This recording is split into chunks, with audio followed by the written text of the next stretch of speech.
మేడ్చల్ జిల్లా కీసర గ్రామంలో దారుణం జరిగింది. కూతురు పెళ్లి కోసం చిట్టి రూపంలో జమ చేసిన డబ్బులు తిరిగి రాకపోవడంతో జూపల్లి రమేష్ అనే వ్యక్తి పురుగుల మందు తాగి ఆత్మహత్యకు పాల్పడ్డాడు.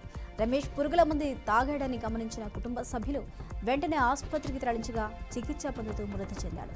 గతంలో చిట్టి డబ్బుల కోసం తమ తల్లి సరిత చనిపోయిందని మృతుడి కూతుళ్లు ఆవేదన వ్యక్తం చేస్తున్నారు. తమ తల్లిదండ్రుల చావుకి చిట్టిల అశోక్ కారణమని మృతుడి కూతురు మహేశ్వరి పోలీసులకు ఫిర్యాదు చేసింది. బాధితురాలి ఫిర్యాదు మేరకు పోలీసులు కేసు నమోదు చేసి దర్యాప్తు చేపట్టారు.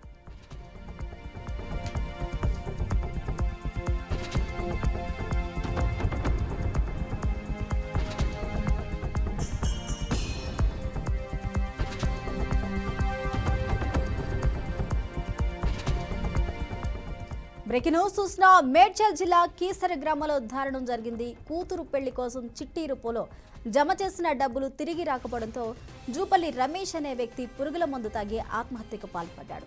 రమేష్ పురుగుల మందు తాగడాన్ని గమనించిన కుటుంబ సభ్యులు వెంటనే ఆసుపత్రికి తరలించగా చికిత్స పొందుతూ మృతి చెందాడు.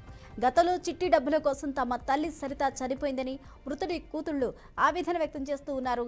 తమ తల్లిదండ్రుల చావుకి చిట్టిల అశోక్ కారణమని మృతుడి కూతురు మహేశ్వరి పోలీసులకు ఫిర్యాదు చేసింది. బాధితురాలి ఫిర్యాదు మేరకు పోలీసులు కేసు నమోదు చేసి దర్యాప్తు చేపట్టారు.